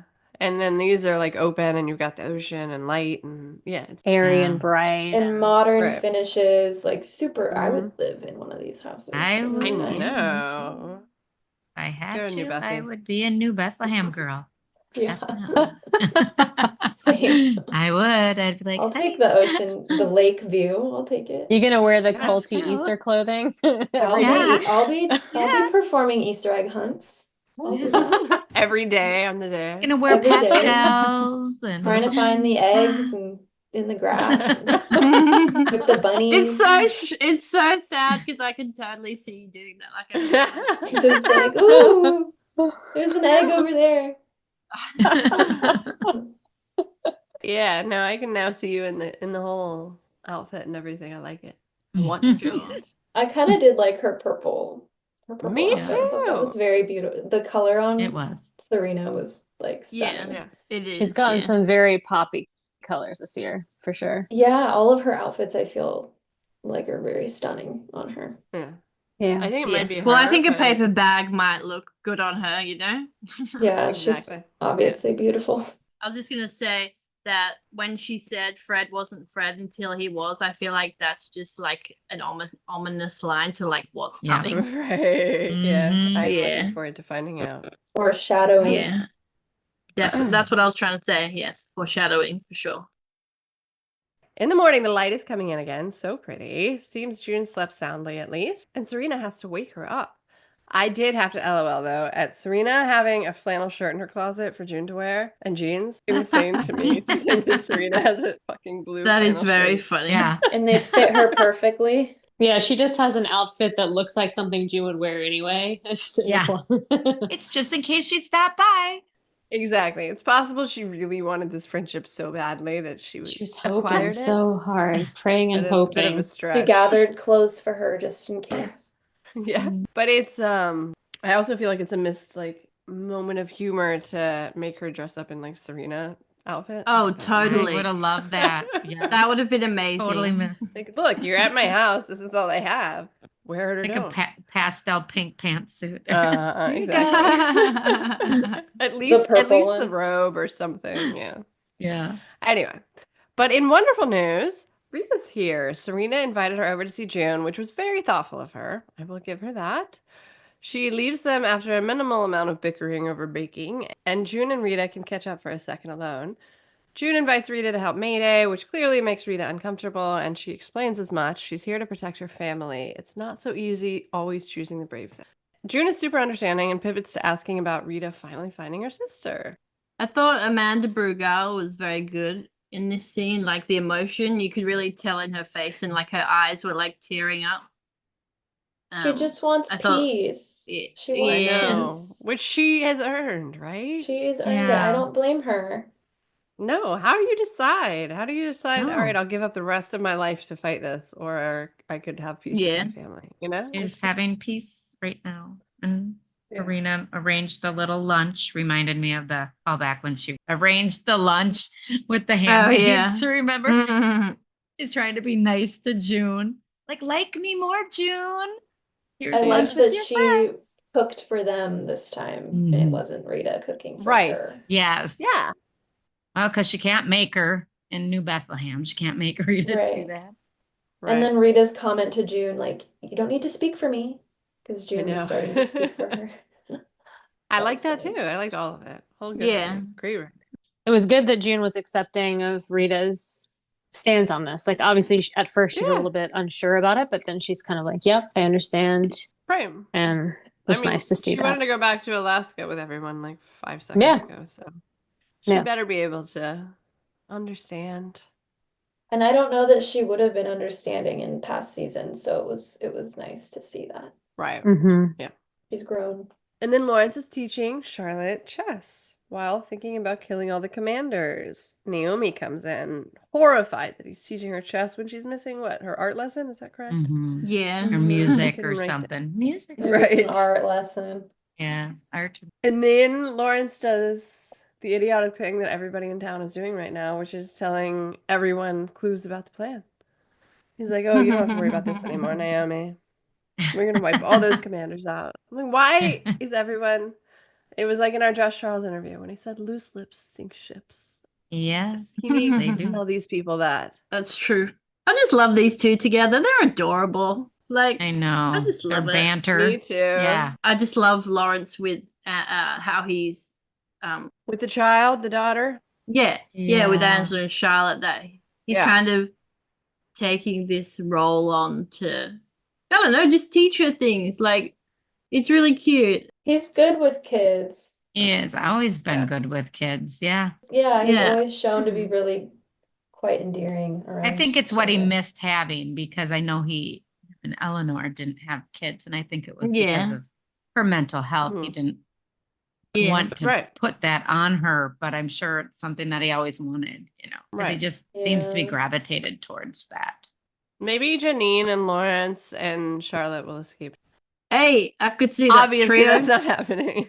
I need that. That's on my list. I have a Don't list. bring that into And my that's one. brain. Damn it. Never happening. I thought it was interesting how Lawrence was teaching Angela to play chess, which know. is a very, you know, Mhm. you have to be really smart to know how to play chess. It teaches you Mhm. how to be strategic and use logic and all these other skills that Gilead actively discourages women to learn. Yeah. So Right. Mhm. But that's And one then thing if that only- Lawrence loves. He loves smart women. Like he yeah. Yes, loves smart exactly. people. Yeah. So it was nice to see him. hmm He was teaching his new child Yeah. that, you know, Yes. he wants And, her to be smart. that I like that he shows her that the horse is another underestimated piece. Yeah. Because everyone's knight. like focused on the most important pieces always. I think he wants to explain her how sometimes the brightest people who creates more changes in the world aren't the Yeah. who often are more important or Or seen, visible. visible. Yeah. That's the word.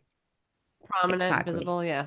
It's a Yeah. great point. So Yeah, that is a great point. And I just wanted to ask, was it what the chess piece that he knocked over with the horse, was that a knight? Is that The horse is the knight, and it's so the horse, did he knock over the king piece or the queen piece or something like that? Yeah, okay. Yes. The king Right. piece, I think. Yeah.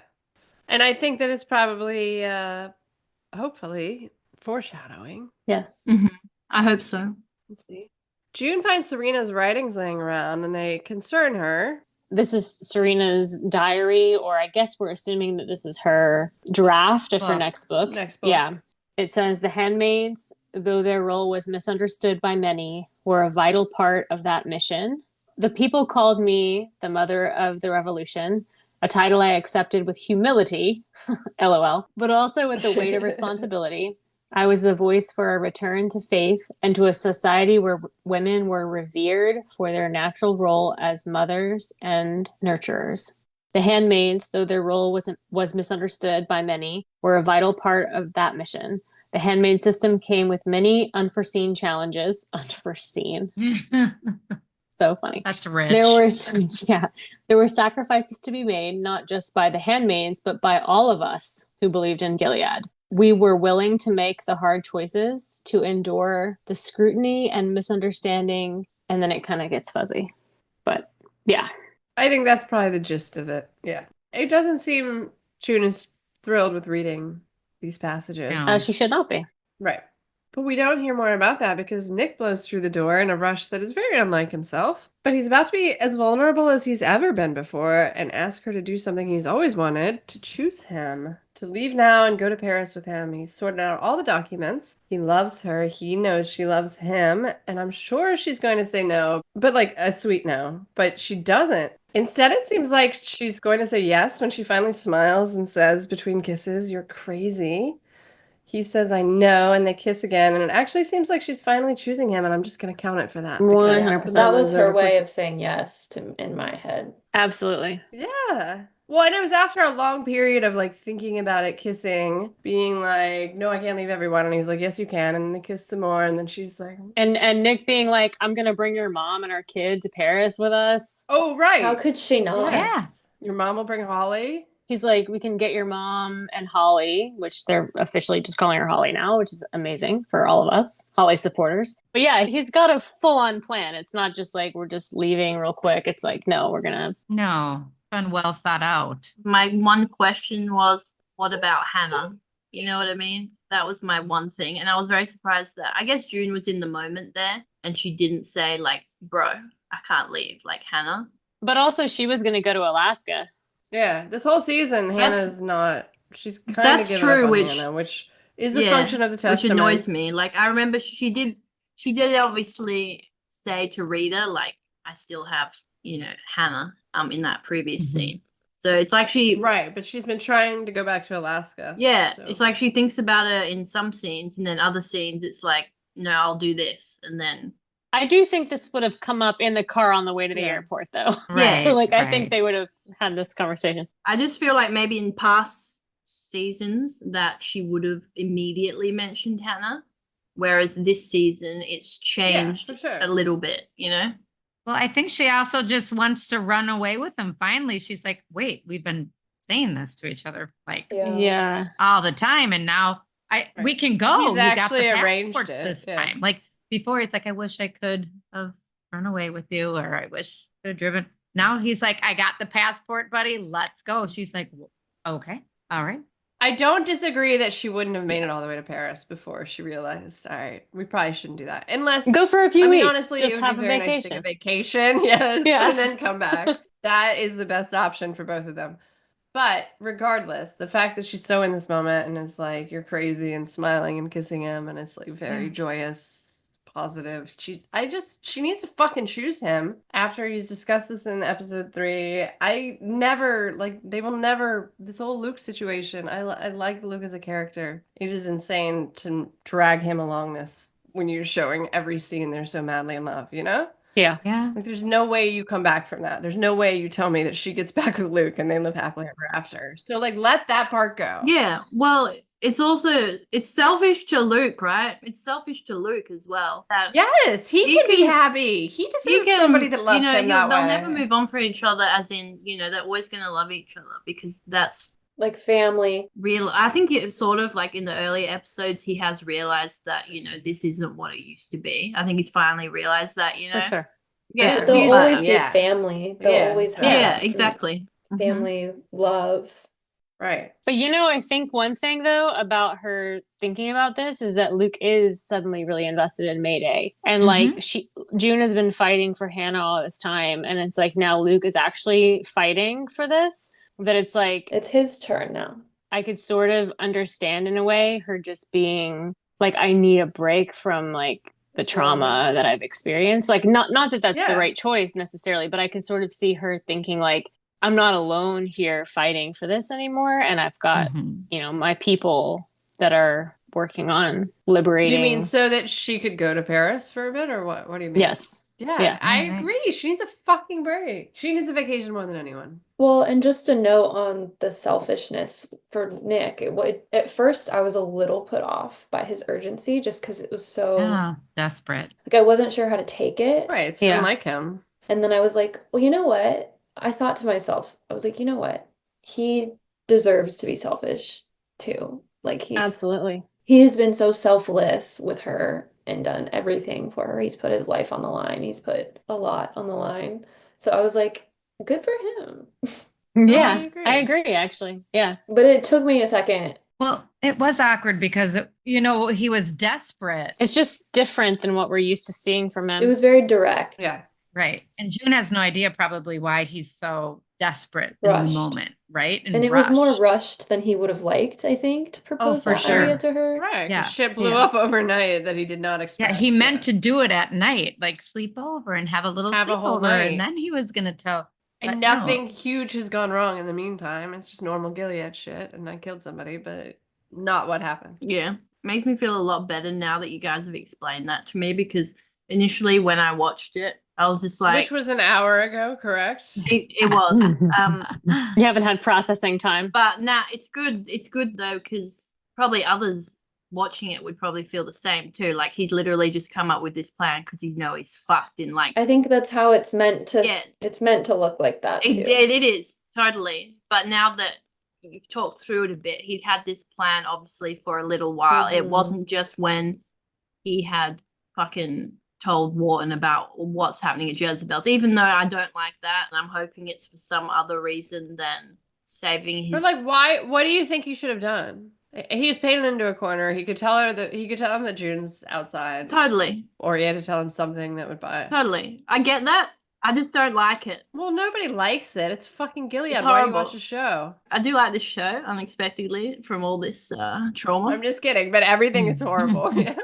Yeah. Literally everything is horrible. Yeah, I just don't like it for his character in general because I know obviously how people are going to take it, and it's not great for him. I don't know why they had to choose him again to shit on. Like, it's just a season after season. I mean, it should really be called the Shit on Nick show. It should be. I mean, because has he ever won? No. They made it seem at the end of this episode like she was so devastated by what was happening. Yeah. And I think, again, he dropped it's off just the face of the earth. Yeah. Disappeared into the ether. Literally doesn't exist anymore because of this horrible thing that he's done. But also, like, obviously, we don't know the context of it. And in that moment, she wouldn't know the context of it either. But deep down in her heart, with the Lawrence thing too, really, is that she knows who this person is. And she knows that he would never do something like that unless he probably really needed to. But in that moment, it would be very difficult to process. I'm assuming. 1,000%.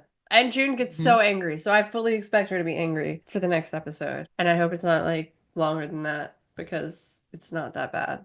Well, and also it was like Luke's whole plan. So it's even more upsetting because this was like his baby. Yeah. you Oh, know. the bomb, the Jezebels. Yeah. That is true. I Mhm. For forgot sure. about that. So it makes it even worse. But it was also Luke's plan to go into no man's land and get stuck in a fucking water park, so Nick had to come in Right. and kill people. And it I was mean, also Mayday's plan to not give a fuck about the Jezebel's women that were going to be Initially. casualties of the Yeah. plan. Right. Right. Yeah. Wasn't it going to be bombed? He was planning on bombing them without thinking about what would happen Right. as a result of the bombing, and they were a little bit casual about like what's going to happen. June had to alert them to the Jezebel's like safety during that plan. Yeah. But it is Exactly. bad Right. that it's Luke's plan, for sure. It's very bad that it's Luke's plan. Yeah. It's going to upset her. But as long as, like, as far as I am concerned, realistically speaking, she'll be pissed off because that's what she does.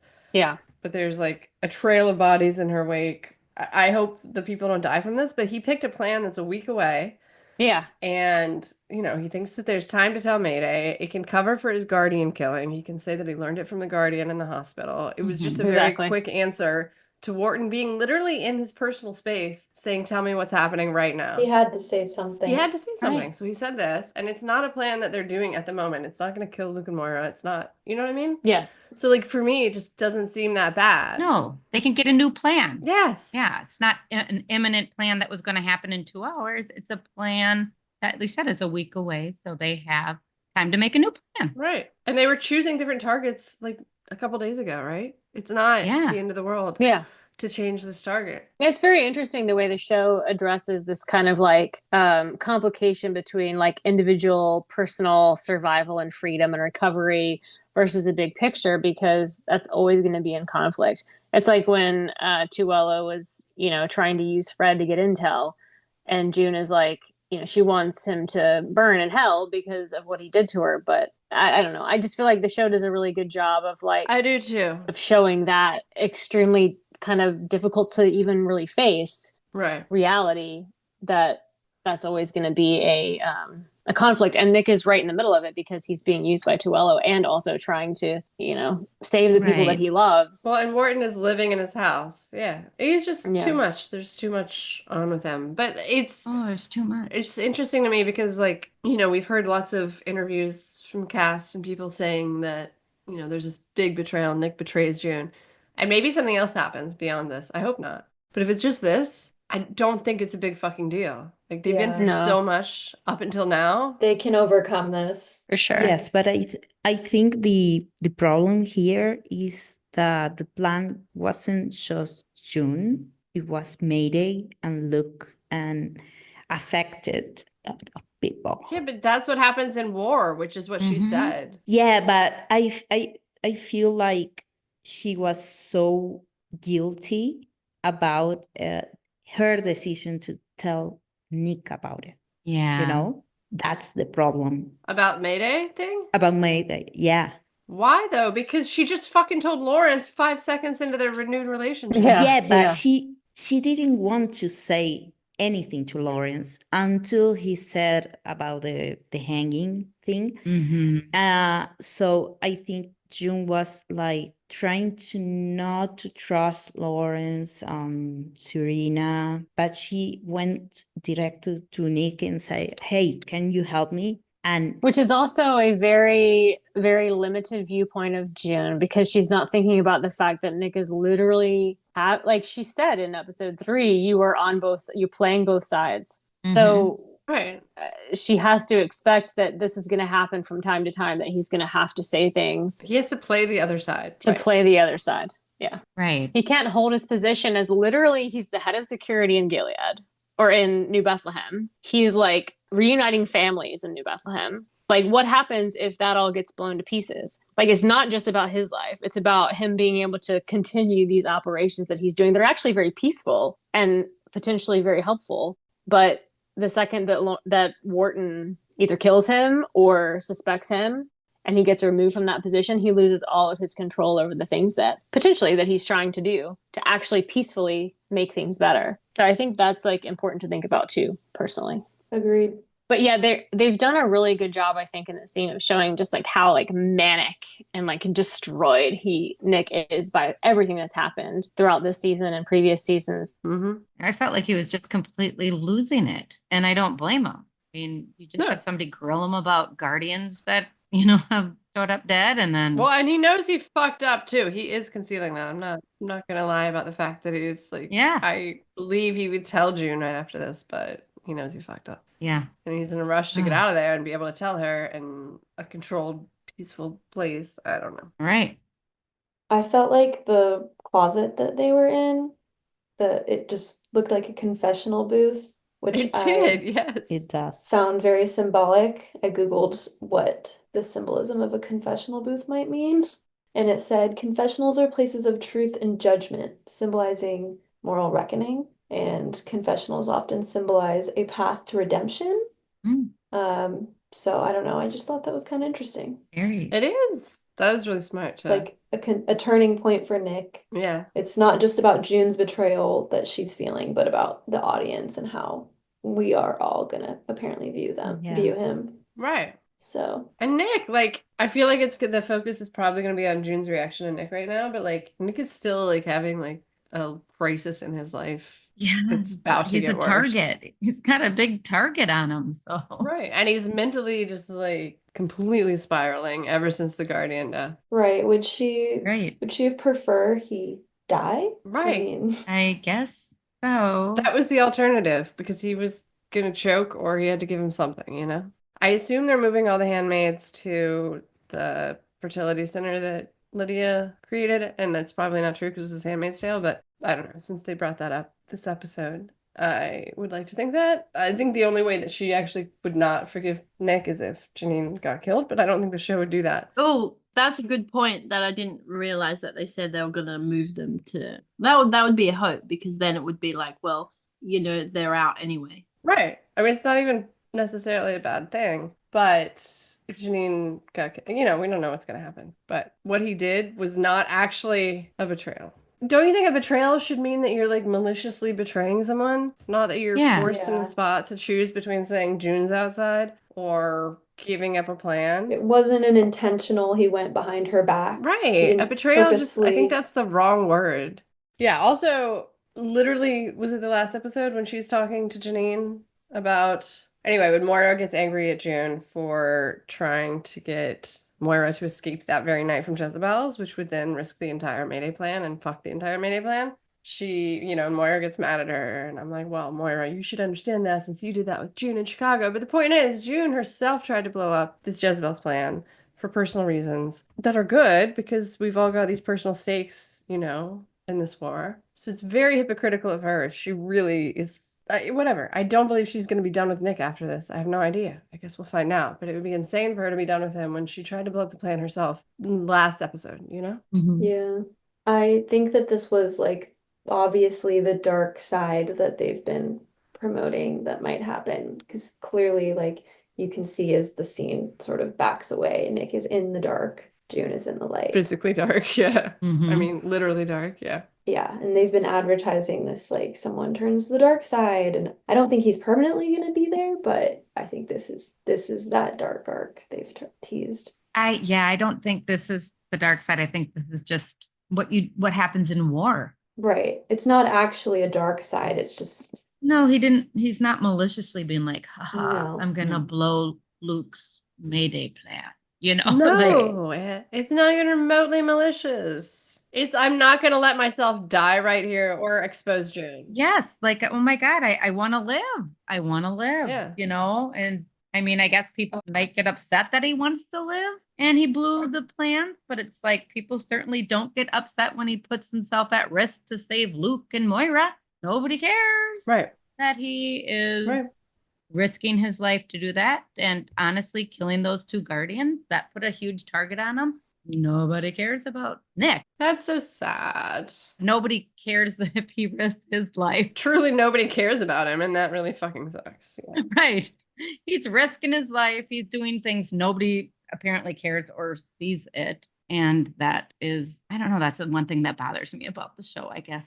Right. Every season, it's gotten worse, it feels like, regarding Yeah. his character. Which, of course, he's like at a breaking point as a result of that. Yeah. And I don't think he's gonna stay in the dark. No, I don't think so either. I think this is just teasing us to think that maybe, but he's obviously like, we see what really happened. We see what position he was put in. And maybe he needed his life to blow up and the low lows to happen to like get out. That's what Yeah. I'm hoping. Yeah. If they hadn't shown us the actual scene of Wharton like forcing him to tell him something, you know? Scaring him. Yeah. Yeah. If they hadn't shown that scene and they just shown, he has betrayed this plan, then yeah, okay. I get it. I'm also horrified. But That's what June sees right now, so I can see why she's kind of spiraling, but yeah, that is what June is experiencing. like she also knows Nick better than anyone. She should know. Right. This is And she saw he was scared his father-in-law was back up there and he wasn't, he's not at ease around this fucker.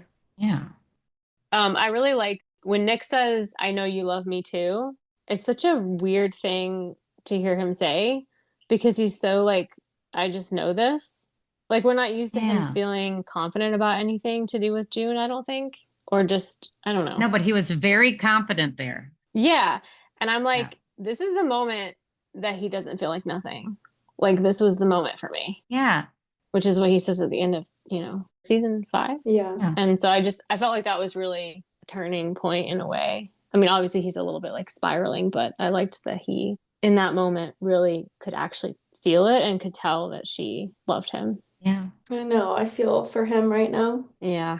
It's sad. Oh gosh, I know. It was so like heartbreaking too when before the "you're crazy, I know" thing where he's like, trying to read if she's gonna do it, if she's gonna leave with him. And he's like, yeah, like it just seemed like so sweet and heartbreaking, and he really can't believe this is happening. Like that she would actually want to do that, even though he's trying to be confident about it, Yeah. We didn't talk about the kiss. I mean, that kiss was a good kiss. That was like 3 or 4 different ones, really. Yeah. There was some real hunger there. For sure. I enjoyed it. They wanted snack. They wanted snack real bad. Just one snack. Just one small snack. Just a quick snack. Just a quick snack. Tiny little bitty snack. Well, with them, it's not usually just a snack, it's a full menu. So It's a meal. it's a meal. I would like snack. Wouldn't we all? Snack is good. I miss snack. Please bring snack back. I really need the opening scene of episode 7 to just be Serena and Wharton leaving the house to walk Noah and Nick and June having like a full-on conversation about all of this. I hope so. I hope so. Yeah. I hope he is able to explain himself. Yeah, he definitely deserves to be able to explain himself. And I hope that she hears what he has to say and understands. Yeah. I can imagine her like kind of going off the deep end about this a little bit. For sure. Just because that's how she is. She's so emotionally reactive to things. Reactive. Yeah, she is. She'll have to think about it, but hopefully she lets him explain the whole situation. Yeah. Eventually they'll be fine. Yeah. This is something they can totally weather. I mean, yes. Yeah. They've been through enough. Yeah. All right, I think that's a wrap on our discussion of season 6, episode 6. Come back next week for episode 7, and thanks for listening. Bye.